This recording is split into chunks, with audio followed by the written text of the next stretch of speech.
Hello मैत्रिणींनो, आपल्या सर्वांची आवडती मालिका हळद रुसली कुंकू हसलं या मालिकेच्या आजच्या सोमवार 22 सप्टेंबरच्या एपिसोडमध्ये एक जबरदस्त ट्विस्ट आलाय।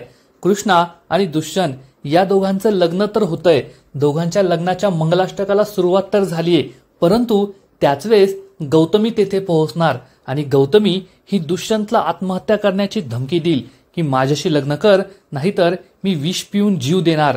तर दुसरीकडे दुष्यंत हा मंडपात नाही पोहोचला, त्यामुळे संपूर्ण गावकऱ्यांना असं वाटेल की दुष्यंत हा लग्न सोडून पळून गेलाय, परंतु कृष्णाचा विश्वास असेल की दुष्यंत पळून जाणाऱ्यातला नाहीये आणि ती दुष्यंत नसतानाच मंगलाष्टक सुरू करायला सांगणार।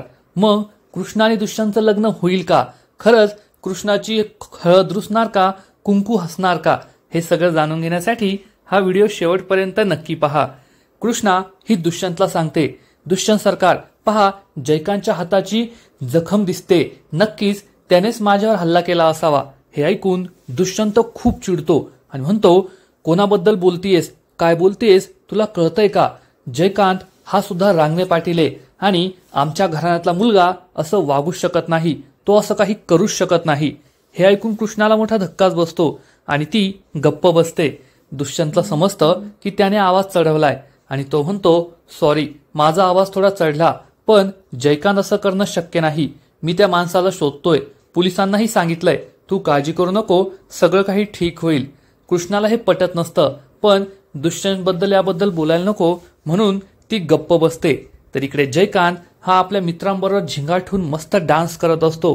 कृष्णा हे सगळं पाहत असते, तिचा 100% संशय पक्का असतो की नक्कीच जयकांतने आपला किडनॅप केलं होतं, पण दुष्यंतचा विश्वास नसतो आणि तिच्याकडे कोणताही पुरावा नसतो म्हणून ती गप्प बसते। तेव्हा जयकांत हा आपल्या एका माणसाला सांगतो की जाऊन दुष्यंतला नाचायला घेऊन ये। हा माणूस दुष्यंत जवळ येतो आणि म्हणतो, काय दुष्यंत सरकार, तुमचं आज लग्न आहे, तुमची हळद झाली, मेहंदी झाली आणि तुम्ही काय इथे बसलाय, चला डान्स करायला। दुष्यंत म्हणतो, नाही नाही, मला नाही यायचं, मला नाही आवडत डान्स करायला। परंतु हा माणूस जबरदस्तीने दुष्यंतचा हात पकडतो आणि त्याला डान्स करायला घेऊन येतो। दुष्यंत हा डान्स करू लागतो, भक्ती असू लागते, पण कृष्णाच्या मनात मात्र जयकांतबद्दल संशय सुरू असतो। जयकांत हा लगेचच तेथून गायब होतो। दुष्यंत डान्स करतोय, त्याचा आपल्याकडे लक्ष नाही, हे पाहून तो एक ज्यूसचा ग्लास घेतो आणि यामध्ये दारू मिक्स करतो आणि आता हा दारूचा ग्लास, ज्यूसचा ग्लास कृष्णाला द्यायचा असा विचार करून तो कृष्णाच्या जवळ येणार, इतक्यात दुष्यंत तेथे येतो। पण दुष्यंतचा एक माणूस येऊन त्याला सांगतो, बाहेर पोलीस तुमची वाट पाहताय। दुष्यंत बाहेर जाणार, इतक्यात त्याला ज्यूसचा ग्लास दिसतो आणि तो कृष्णासाठी हा ज्यूसचा ग्लास आणून देतो आणि म्हणतो, हा ज्यूस पी, मी येतो 5 मिनिटात। कृष्णा ज्यूसचा ग्लास घेते, तिला खूप बरं वाटतं। दुष्यंत हा बाहेर येतो तर तेथे पोलीस आलेले असतात। पोलीस दुष्यंतला सांगतात, तुम्ही आम्हाला ज्या माणसाचं वर्णन केलं होतं, ज्याने कृष्णावर हल्ला केला, त्या माणसाला आम्ही पकडलंय। दुष्यंत विचारतो, कोठे तो माणूस? पोलीस या माणसाला बाहेर घेऊन येतात तर हा जयकांतचा मित्रच असतो। दुष्यंत लगेचच त्याच्या हातावरची जखम पाहतो आणि त्याला विचारतो, तू तर तो बाळू आहेस ना, जयकांतचा मित्र? हा बाळू हो म्हणतो। त्यामुळे दुष्यंतला खूप राग येतो। या बाळूला आठवतं की त्याने जयकांत समोर मोठ्या बढाया मारल्या होत्या की जयकांत, मी तुझ्यासाठी काहीही करू शकतो, तू माझा दोस्त आहे, मी तुझ्यासाठी वेळेवर जीव द्यायला सुद्धा तयार होईल, तुझ्यावर होणारा कोणता सुद्धा घाव आधी मी झेलेल। हे ऐकून जयकांत चांगलाच खुश होतो आणि म्हणतो, तू माझ्यासाठी जीव द्यायला तयार आहे ना, तुला जीव द्यायची गरज नाहीये, फक्त थोडा त्रास सहन कर। असं म्हणून जयकांत चक्क त्याच्या हातावर कुत्र्यासारखा जोरात चावा घेतो। या बाळूला मोठा धक्काच बसतो आणि तो विचारतो, तुम्ही हे काय केलं?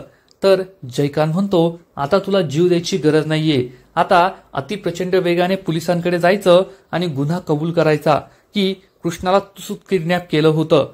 तेव्हा दुष्यंत हे सगळं ऐकून चांगलाच चिडतो। तर इकडे भक्ती ही कृष्णाला म्हणते, कृष्णे येथे काय बसलीये, पाय सगळे डान्स करताय, आपण सुद्धा नाचायला जाऊया। पण कृष्णा यासाठी नकार देते। कृष्णा ज्यूसचा ग्लास टेबलवर ठेवून देते आणि भक्तीला म्हणते, तिकडे सगळे टॅराट झाले, आपण त्यांच्यात नको नाचायला जायला। कृष्णा आणि भक्तीचं लक्ष नाहीये हे पाहून जयकांत स्टेजच्या मागून येतो आणि दुष्यंतने कृष्णाला जो ज्यूसचा ग्लास दिला असतो तो ग्लास बदलून दारू असलेला ग्लास तिथे ठेवतो आणि तेथून पळून जातो। भक्ती म्हणते काही नाही होत, आपण बायकांमध्ये नाचू. पण कृष्णा त्यासाठी नकार देते आणि पुन्हा खुर्चीवर येऊन बसते. पण भक्तीला मात्र नाचायला जायचं असतं. तेव्हा कृष्णाला हा ज्यूसचा ग्लास दिसतो. दुष्यंतने आपला ग्लास दिला होता, त्यामुळे ती हा ग्लास घेते आणि ज्यूस पिऊ लागते. जयकांत हे पाहत असतो. आता कृष्णा दारूचा ग्लास पिते, म्हणजे ती चांगली झिंगाट होणार आणि त्यानंतर तिचं आणि दुष्यंतचं लग्न मोडणार असा त्याचा प्लॅन असतो. परंतु त्याचा हा प्लॅन फेल होणारा असतो. कृष्णा मात्र हा दारू असलेला ज्यूस पूर्ण संपवून टाकते, पितच असते. इकडे दुष्यंतला खूप राग येतो आणि तो बाळूच्या सनसनीत थोबाडीत मारतो आणि म्हणतो, मला इथे तमाशा करायचा नाहीये, नाहीतर आज तुला चांगलाच इंगा दाखवला असता. असं म्हणून तो इन्स्पेक्टरला म्हणतो, इन्स्पेक्टर साहेब, याला आत्ताच्या आत्ता इथून घेऊन जा आणि अशी शिक्षा करा की यानंतर कोणत्याही मुलीकडे वाकड्या नजरेने पाहण्याची हिंमत नाही झाली पाहिजे. आणि तुम्हाला एक रिक्वेस्ट आहे, घरात लग्नाचं वातावरण आहे, त्यामुळे कृष्णाची इव्रतीचाही प्रश्न आहे. ही गोष्ट कॉन्फिडेन्शियल ठेवा, कोणालाही कळू देऊ नका. इन्स्पेक्टर हो म्हणतात आणि बाळूला घेऊन तेथून निघून जातात. इकडे कृष्णा ही ज्यूसचा ग्लास पूर्ण संपवून टाकते आणि हा ग्लास पिल्यानंतर तिला वेगळं वाटू लागतं. नशा चढते, ती झिंगू लागते. जयकांत हे पाहून चांगलाच खुश होतो. भक्ती कृष्णाला म्हणते, कृष्णे चल डान्स करायला. पण दारू पिलेली कृष्णा ही चांगलीच रंगात येते आणि म्हणते, हो चल मस्त नाचायला जाऊया. असं म्हणून ती चक्क साडीचा पदर खोचते आणि तिचं हे वेगळं वागणं पाहून भक्तीला मोठा धक्काच बसतो. कृष्णा ही स्टेजच्या खाली उतरते आणि सगळ्यांना नाचायचं थांबून स्वतःच डान्स करू लागते. आणि तिचा हा अवतार पाहून आढळराव, बाळजाबाई, सावित्री या सगळ्यांना मोठा धक्काच बसतो. तर जयकांत चांगलाच खुश होतो. कृष्णा ही एकटीच डान्स करू लागते. पाटील आला या गाण्यावर ती झिंगाट डान्स करते आणि तिचा हा डान्स पाहून सगळ्यांनाच मोठा धक्का बसतो. भक्तीचाही विश्वास बसत नाही. भक्ती तिला म्हणते, कृष्णे हे काय करायलीयेस? पण कृष्णा तिचंही ऐकत नाही, तिला बाजूला लोटते. त्याच वेळेस दुष्यंत तेथे येतो. दुष्यंतला पाहून कृष्णा चांगलीच खुश होते आणि म्हणते, बुंगाट पाहुणं, तुम्ही आलात का? तुम्ही किती गोड हायसा. असं म्हणून ती चक्क त्याचे गालगुच्चे घेते, त्याच्या अंगलट येते. दुष्यंतला सुद्धा कळत नाही की कृष्णा अशी का वागतीये, ते सुद्धा सगळ्यांसमोर. बाळजाबाईला तर मोठा धक्काच बसलेला असतो. कृष्णाच्या तोंडाचा वास जयकांतला येतो, तेव्हा त्याला समजतं की ती दारू पेलीये. तो लगेचच या ग्लासकडे पाहतो आणि त्याला समजतं की कुणीतरी कृष्णावर प्रँक केलाय. कृष्णा मात्र दुष्यंतला म्हणते, तुम्ही येथे काय उभं राहिलाय? आज आपली हळद आहे, लग्न होणार आहे, चला डान्स करूया. आणि ती लगेचच डान्स करायला सांगते आणि दुष्यंतला घेऊन ती झिंगाट डान्स करू लागते. सगळे हे गपगुमान पाहत असतात. कृष्णाचा झिंगाट डान्स सुरू असतं. आवाज वाढव डीजे तुला या गाण्यावरती मस्त डान्स करत असते. तेव्हा सावित्री हे पाहून चांगलंच खुश होते. तर मैनावती म्हणते, बया ही काय करायलीये, एखाद्या बेवड्यासारखीच डान्स करायलीये. दुष्यंत लगेच स्टेजवर जाऊन या ग्लासमध्ये वास घेतो. तेव्हा त्याला समजतं की यात कुणीतरी दारू मिक्स केली होती, त्यामुळे कृष्णाला नशा चढलीये आणि कृष्णा अशी वागतीये. तेव्हा कृष्णा ही मैनावती जवळ येते आणि म्हणते, मी दारू प्यायलीये का? मला तुमच्याबरोबर फुगडी खेळायची. असं म्हणून ती मैनावतीचा हात पकडते आणि तिच्याबरोबर फुगडी खेळू लागते. कृष्णा इतक्या जोरात फुगडी खेळते की मैनावती चक्क खालीच पडते. मैनावतीच्या हाताला लागतं. सगळेजण मैनावतीला उचलतात आणि म्हणतात, तुमच्यात काही दम नाही, आजकालच्या बायकांना साधी फुगडी सुद्धा खेळता येत नाही. मला आता बाळजाबाई बरोबर फुगडी खेळायची, त्यांना नक्कीच चांगली फुगडी खेळता येईल. कृष्णा आपला मोर्चा बाळजाबाईकडे वळवते, त्यामुळे सगळेच घाबरतात. कृष्णा सगळ्यात आधी तर बाळजाबाईच्या पाया पडते आणि म्हणते, बाळजाबाई तुम्ही थोर व्यक्तिमत्व, मी काहीच नाही तुमच्या समोर. तुमची लायकी कुठे, माझी लायकी कुठे? तुमच्या पायाची धूळ जरी होता आली ना तरी मी स्वतःला नशीबवान समजेल. आणि तुमचा लेख दुष्यंत सरकार, तो तर एक नंबर माणूस, एक वचनी, नाकासमोर चालणारा. तुमचे सगळे संस्कार त्याच्यामध्ये उतरलेत. खरंच खूप भारी माणूस आहे. तुम्हाला मी एक सांगू का? कोणाला सांगायचं नाही आपलं सिक्रेट. मी तुमच्या लेकाला बुंगाट पाहुणं म्हणते, कारण ते गाडी एकदम बुंगाट चालवतात. असं म्हणून कृष्णा हसू लागते. दुष्यंत आणि बाळजाबाई गुपचूप बसून हे सगळं ऐकत असतात. कृष्णा ही बाळजाबाईला म्हणते, चला आपण दोघी फुगडी खेळूया. असं म्हणून ती बाळजाबाईपासून दुष्यंत जवळ येते आणि दुष्यंतला म्हणते, दुष्यंत सरकार, खरंच तुम्ही खूप चांगले माणूस आहात. तुमच्याशी माझं लग्न होतंय याचा मला खूप आनंद होतोय.